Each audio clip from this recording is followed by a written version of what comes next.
Imaginemos por um momento que você foi transportado para o século XIV. A vida medieval não era apenas árdua, mas também marcada por desafios extremos que tornariam qualquer um da atualidade incapaz de sobreviver nem mesmo por um dia. Se você considera que as dificuldades da vida moderna são complexas, imagine enfrentar as condições de vida precárias e os perigos cotidianos que assolavam as pessoas naquele período. O que as pessoas daquela época enfrentavam diariamente era uma realidade brutal. Vamos começar falando da comida, o tipo de coisa que faria você correr de volta para a modernidade, provavelmente com um desejo urgente de um Big Mac. Primeiramente, esqueça tudo o que você viu em filmes sobre grandes banquetes com enormes pedaços de carne servidos para as massas. A realidade era bem mais sem graça. As refeições eram monótonas, sem gosto e, em muitos casos, perigosas. A dieta da maioria das pessoas era tão excitante quanto assistir a tinta secar. Os camponeses, por exemplo, viviam basicamente de uma sopa chamada pottage, uma mistura sem graça feita com vegetais simples, cozida na mesma panela até perder qualquer sabor. Era como o guisado misterioso da sua mãe, mas em vez de esconder legumes, escondia insetos. O pão era o principal alimento, mas não tinha nada de fofo como o que conhecemos hoje. O pão medieval era denso, pesado, escuro e frequentemente cheio de pedaços indesejados. A farinha era moída entre pedras, o que resultava em uma mistura recheada de impurezas. As pessoas daquela época tinham dentes fortes, mas não por causa de uma genética privilegiada, e sim porque estavam o tempo todo mastigando praticamente uma massa cheia de pedrinhas. Agora, um fato assustador. Boa parte do pão medieval estava contaminada com ergot, um fungo venenoso que cresce no centeio. O envenenamento por ergot provocava alucinações, ardor na pele e, em alguns casos, até a morte. Alguns historiadores acreditam que isso pode ter alimentado a histeria das caças às bruxas, pois vilarejos inteiros passavam a ter as mesmas alucinações. Já pensou achar que seu vizinho é uma bruxa, quando na verdade o padeiro só não limpou direito o forno? E carne, para a maioria das pessoas, era um luxo. Quando conseguiam, ela já estava podre, porque não existia refrigeração. Para disfarçar o gosto, usavam especiarias pesadas, se tivessem condições para isso. Se não, o jeito era tapar o nariz e torcer para não ficar doente. E a famosa regra dos 5 segundos? Na Idade Média, era mais parecida com a regra dos 5 dias. E para completar o quadro, beber água para ajudar a engolir esse banquete de pesadelo não seria uma boa ideia. Isso te deixaria ainda mais doente. Na Idade Média, a água potável era um luxo raro. A maioria das fontes de água estava contaminada com tudo o que você pode imaginar, desde dejetos humanos até outras coisas bem desagradáveis. Por isso, em vez de água, o que todo mundo, até mesmo as crianças, bebia era cerveja ou ali. Não aquela cerveja forte que conhecemos hoje, mas uma versão bem mais fraca, que era considerada mais segura do que a água, porque o processo de fermentação matava os germes. Estudos indicam que o camponês medieval médio tomava cerca de 8 canecas de cerveja por dia. E as crianças?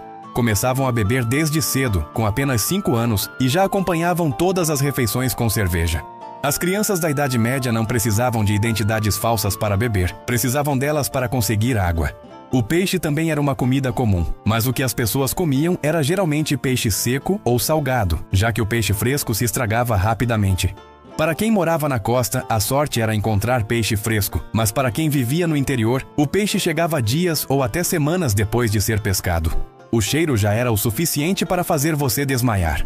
E se seu estômago já estiver embrulhado com tudo isso, vamos agora falar de outro pesadelo medieval: a higiene. Para a pessoa comum, ir ao banheiro significava usar um penico, basicamente um balde guardado debaixo da cama. Quando o balde ficava cheio, a pessoa tinha 2 opções: esvaziá-lo por conta própria ou esperar que alguém o fizesse. Onde era despejado? Ah, bem, a resposta mais comum era diretamente pela janela para a rua abaixo. Isso mesmo, a versão medieval de cuidado aí embaixo não se referia a um objeto caindo, mas a algo bem menos agradável. Nas cidades, a prática era gritar "Garde l'eau" antes de atirar os dejetos pela janela. Essa expressão vinha do francês "Gare à l'eau", que significava cuidado com a água. E no caso, a água era bem menos refrescante do que você imagina.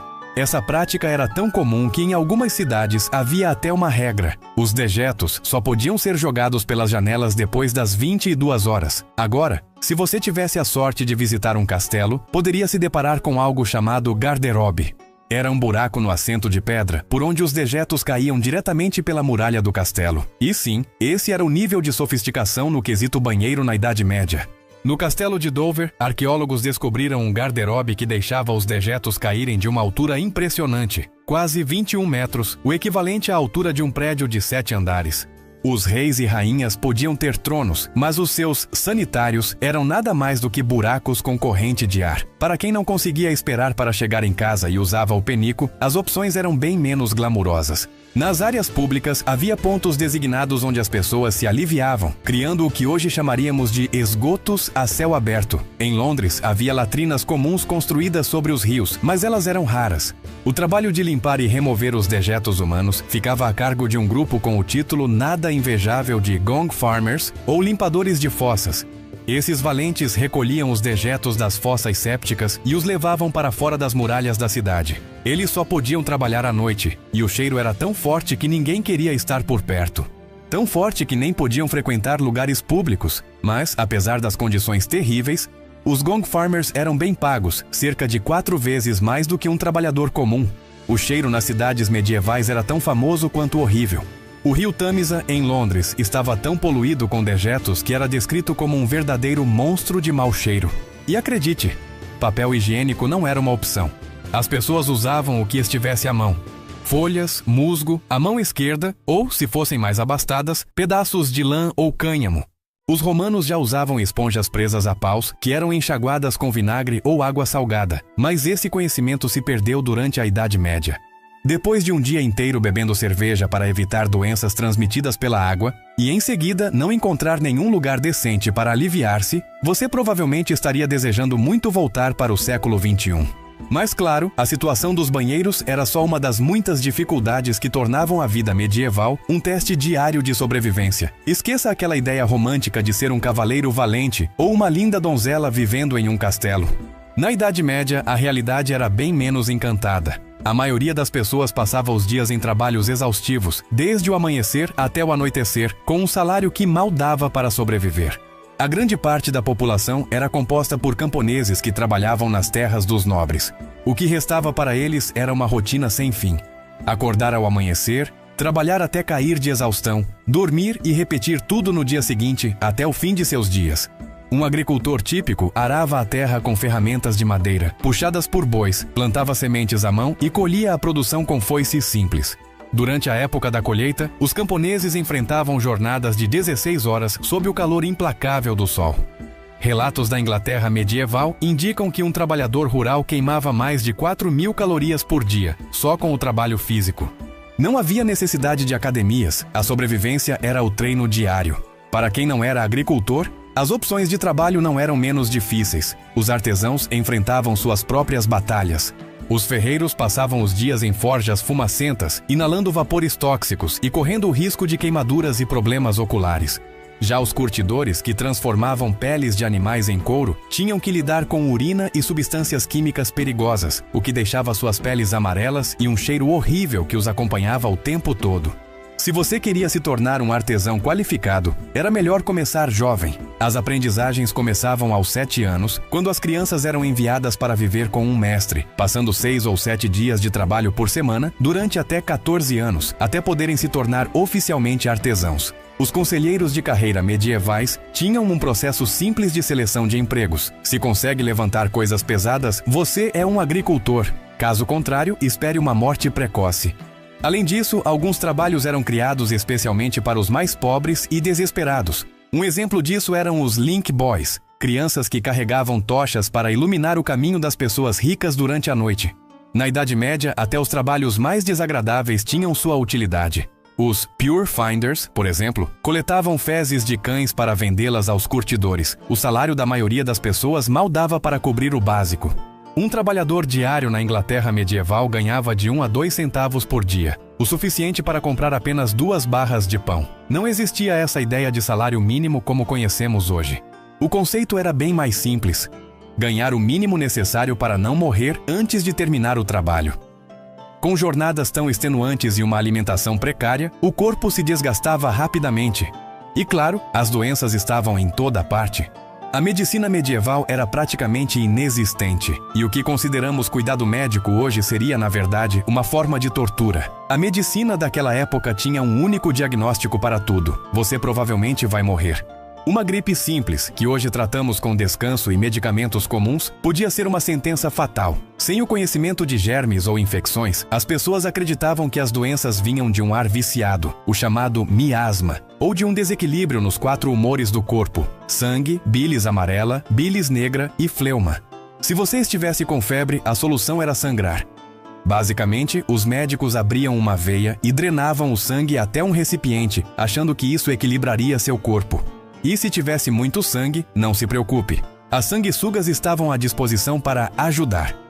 Um manual médico da época chegou a recomendar o uso de 70 sanguessugas de uma vez para algumas condições. A taxa de mortalidade por doenças era chocante. Aproximadamente 30% das crianças morriam antes dos 5 anos e a expectativa de vida média ficava entre 30 e 40 anos. A peste bubônica dizimou cerca de 50% da população europeia no século XI. Os problemas dentários eram outro pesadelo.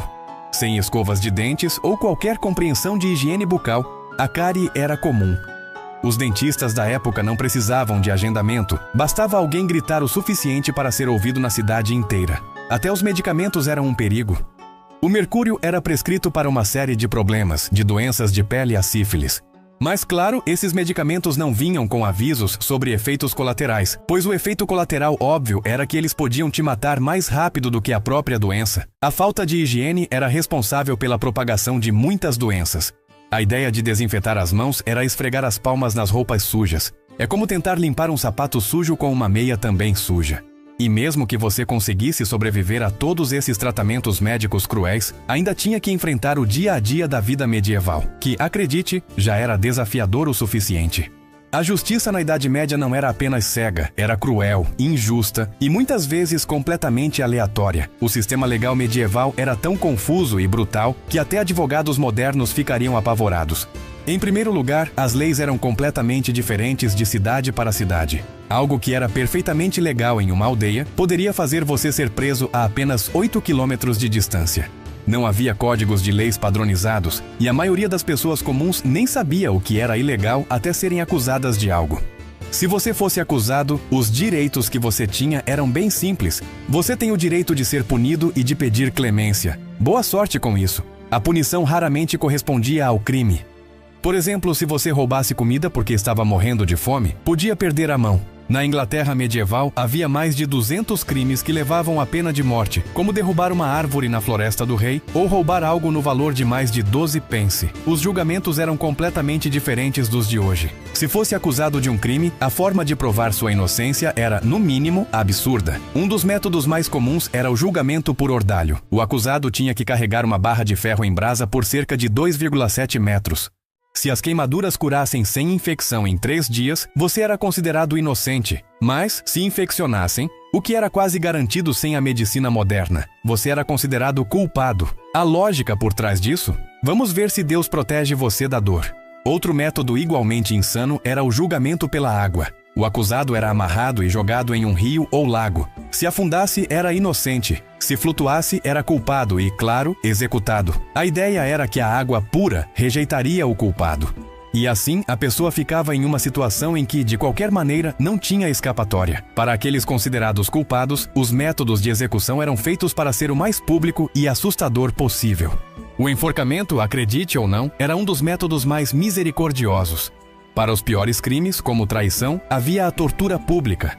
Arrastar a pessoa pelas ruas, enforcar até quase a morte, esfolar ainda vivo, decapitar e depois cortar em 4 pedaços. As execuções públicas eram eventos comunitários. A multidão, muitas vezes, trazia comida e bebida, como se fosse um festival. As opções de entretenimento na Idade Média eram limitadas. Ou você assistia a alguém sendo executado, ou ficava em casa, encarando a parede. A maioria das pessoas escolhia o show público. Os nobres tinham um tratamento bem diferente quando o assunto era justiça. Se um nobre fosse acusado de um crime, ele podia facilmente exigir um julgamento por combate, podendo até contratar um lutador profissional para defendê-lo. Já os criminosos ricos podiam evitar punições pagando um dinheiro de sangue às famílias das vítimas. Para os pobres, a história era bem mais sombria. Praticamente não havia defesa. E sobre as prisões, a situação era ainda mais cruel. As masmorras não eram para cumprir penas longas, mas para reter os prisioneiros até que o castigo real fosse executado. Esses lugares eram cavernas escuras e superlotadas, onde os prisioneiros ficavam acorrentados às paredes ou ao chão. O Estado não fornecia alimentação, então a sobrevivência dependia da boa vontade dos familiares, ou você simplesmente morria de fome. A tortura fazia parte do processo legal e não era usada apenas para punir, mas também para arrancar confissões. Métodos como o potro, que esticava os membros até que as articulações se deslocassem, ou a donzela de ferro, um caixão com espigões que se ajustavam, eram comuns para garantir confissões, verdadeiras ou não. A maioria das pessoas confessava qualquer coisa para acabar com a dor. E no fim, a execução acontecia de qualquer maneira. O lema da justiça medieval poderia ser resumido como: ou sofra até o fim. A humilhação pública era outra forma de punição para crimes menores. Ser colocado no pelourinho significava ficar preso em uma praça pública, com a cabeça e as mãos presas entre tábuas de madeira, enquanto os moradores da cidade atiravam comida podre, lama e outras coisas. Para as mulheres acusadas de fofocar ou de ter discussões com os maridos, o tamborete de imersão, ou cadeira de afogar, era o castigo. Elas eram amarradas a uma cadeira e submergidas repetidamente na água. E a polícia medieval? Bem, ela também deixava muito a desejar. Não havia policiais como os conhecemos. Em vez disso, as vilas contratavam vigias noturnos. Muitas vezes homens mais velhos, já fora da força de trabalho normal. O trabalho deles era simples, dar o alarme caso vissem um crime ou incêndio. E os policiais não liam direitos nem nada disso. A única coisa que diziam era: pega ladrão. E esperavam que alguém na multidão fosse ajudar a capturar o acusado, mesmo que ele fosse inocente. Acusar alguém de um crime podia arruinar a vida de qualquer um, já que o conceito de inocente até que se prove o contrário não existia. Uma vez que você fosse acusado, a culpa já estava atribuída e a única coisa que restava era tentar provar sua inocência por meio dos horrores dos ordalhos ou julgamentos. Se o sistema legal não acabasse com você, quem sabe o que mais a Idade Média preparava? A guerra medieval estava longe de ser o que vemos nos filmes. Esqueça as batalhas épicas com cavaleiros reluzentes cavalgando por campos vastos. O combate real na Idade Média era caótico, brutal e, na maioria das vezes, fatal para quem estivesse no meio dele. Guerras aconteciam constantemente, e a Guerra dos 100 Anos entre a Inglaterra e a França, por exemplo, durou impressionantes 116 anos, de 1337 a 1453. Para a pessoa média daquela época, ver múltiplas guerras ao longo da vida era normal, algo muito diferente de hoje, onde a maioria das pessoas nunca vê um conflito de perto. Agora, falando em armaduras, apenas os cavaleiros mais ricos podiam arcar com o custo de uma armadura de placas completa, o equivalente ao preço de um carro esportivo moderno. Um conjunto completo de armadura custava cerca de 2 a 3 anos de salário de um artesão experiente. A maioria dos soldados, no entanto, usava roupas de tecido acolchoado chamadas gambeções, talvez com algumas placas de metal costuradas se tivessem sorte. A armadura brilhante dos cavaleiros era basicamente a versão medieval de um carro de luxo. Rara, chamativa e provavelmente usada para compensar algo. E as armas? Espadas eram caras e geralmente reservadas para cavaleiros e nobres. Os soldados comuns lutavam com lanças, machados ou até ferramentas agrícolas modificadas. A arma mais temida da época, no entanto, não era uma espada ou machado, mas o arco longo. Com a habilidade de perfurar a maioria das armaduras, esse arco, que podia ter até 90 quilos de resistência, deformava o esqueleto dos arqueiros ingleses, que treinavam desde a infância e enfrentavam o estresse físico de puxar esse peso milhares de vezes. As batalhas medievais eram extremamente letais. Na Batalha de Taunton, em 1461, cerca de 28 mil homens morreram em um único dia. Isso representava cerca de 1% da população masculina da Inglaterra na época. Muitos morreram congelados na tempestade de neve que acompanhou a batalha antes mesmo de entrar em combate. E mesmo as feridas que não eram imediatamente fatais, costumavam se tornar mortais devido a infecções, que eram quase impossíveis de tratar sem a medicina adequada. Para os camponeses, o pior da guerra não era o combate, mas o que os exércitos faziam entre as batalhas. Exércitos medievais viviam da terra, ou seja, saqueavam as vilas locais em busca de comida e suprimentos. Eles queimavam plantações, matavam gado e destruíam casas. A versão medieval de "apoiem as nossas tropas" era na prática: por favor, não levem toda a nossa comida e queimem nossas casas. Os cercos eram ainda mais horríveis. Quando um exército cercava uma cidade ou castelo, os moradores enfrentavam uma fome lenta e desesperadora. Durante o cerco a Paris, em 885-886, os habitantes chegaram a comer ratos, gatos e, eventualmente, uns aos outros. Alguns cercos duraram meses ou até anos. O cerco mais longo da história, o de Cândia, na moderna Heracleion, durou impressionantes 21 anos no século 17. As doenças mataram muito mais soldados do que o próprio combate. Exércitos criavam condições perfeitas para a proliferação de doenças. Milhares de homens amontoados em espaços apertados, com condições sanitárias precárias, comida limitada e água contaminada.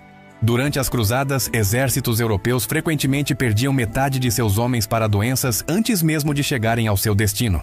Os médicos do exército medieval tinham apenas 2 tratamentos: esfregar um pouco de terra em feridas menores e, para as doenças graves, preparar-se para encontrar o seu criador. Civis presos em zonas de guerra enfrentavam decisões terríveis.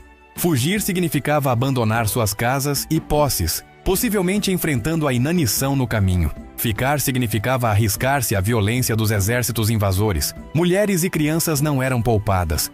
As crônicas medievais descrevem aldeias inteiras sendo massacradas, sem distinção de idade ou gênero. Mesmo se você conseguisse evitar ser recrutado para esses conflitos sangrentos, sobrevivesse aos exércitos errantes e não morresse de fome devido à guerra ou à escassez que ela causava, ainda teria que lidar com a miséria constante da vida cotidiana medieval. O cheiro era o primeiro a atacar. As cidades medievais eram uma mistura nauseante de dejetos humanos, comida podre, corpos por sepultar, produtos químicos de curtume, restos de matadouros e fumaça de fogos constantes. Sem coleta de lixo, o desperdício se acumulava nas ruas ou era jogado no rio mais próximo. Açougueiros atiravam entranhas e sangue de animais na frente de suas lojas. O fedor era tão insuportável que as pessoas carregavam pequenos sacos de ervas, chamados pomanders, para manter sob o nariz. A versão medieval de um ambientador tentava disfarçar, ao menos um pouco, o cheiro insuportável. A higiene pessoal era praticamente inexistente. A maioria das pessoas tomava banho apenas algumas vezes por ano, geralmente na primavera e no final do verão. Muitos acreditavam que o banho abria os poros e permitia a entrada de doenças. Durante os meses de inverno, era comum passar 4 ou 5 meses sem se lavar. Piolhos eram tão comuns que pentes especiais para removê-los eram itens essenciais de cuidados pessoais. Se houvesse um perfil de namoro medieval, infestação moderada de piolhos provavelmente seria um ponto positivo. A roupa era desconfortável, raramente lavada e usada até se desfazer. A roupa íntima era feita de linho áspero que irritava a pele, e as roupas externas feitas de lã grossa coçavam incessantemente. Tanto ricos quanto pobres geralmente possuíam apenas 2 ou 3 mudas de roupa no total. Os sapatos eram de couro fino, com solas planas que não ofereciam proteção contra os elementos. A barreira linguística entre as classes sociais era quase intransponível. O inglês médio do século XV soaria quase como uma língua estrangeira para falantes de inglês moderno. Frases simples como "What is thy name?" seriam incompreensíveis e seria difícil entender os outros. Eles provavelmente achariam que você estava falando uma língua desconhecida. A privacidade não existia. A maioria dos lares consistia em um único cômodo, onde todos comiam, trabalhavam e dormiam juntos. As camas eram compartilhadas por vários membros da família e às vezes até viajantes se misturavam. Mesmo nas casas mais ricas, os servos estavam presentes o tempo todo, inclusive em momentos privados. As opções de entretenimento eram limitadas e frequentemente violentas. Execuções públicas eram um evento que atraía grandes multidões, sendo tratadas como festas. Combates de animais, como cães atacando ursos ou touros, também eram populares. As opções menos violentas incluíam assistir a artistas ambulantes ou ouvir bardos contando histórias, mas em geral, essas eram exceções raras. A hierarquia social era rígida e implacável. O sistema feudal significava que todos tinham um lugar fixo. E a mobilidade social era praticamente impossível. Aproximadamente 90% da população era camponesa, sem bens próprios, trabalhando nas terras dos nobres. Subir na hierarquia ou mudar de ocupação era raríssimo. O conhecimento era limitado e a superstição preenchia os espaços vazios. A maioria acreditava em bruxas, demônios e criaturas mágicas. Problemas de saúde eram atribuídos a espíritos malignos ou a influências astrológicas. Um eclipse solar poderia fazer toda uma vila entrar em pânico, achando que o fim do mundo estava próximo. A verificação de fatos medieval consistia em perguntar à pessoa mais velha da vila se ela já tinha ouvido falar daquilo. A comunicação era lenta e falha. As notícias viajavam na velocidade de um mensageiro a pé ou a cavalo. Uma notícia a 80 quilômetros de distância poderia levar dias para chegar, e informações de outros países podiam levar meses se chegassem. Neste ponto da nossa jornada pelos horrores medievais, você estaria desesperado para voltar à sua vida moderna confortável, com antibióticos, encanamento, direitos humanos e desodorante. O passado pode parecer romântico em livros e filmes, mas a realidade da vida medieval era uma luta constante que poucos de nós, humanos modernos, conseguiríamos suportar nem por um único dia.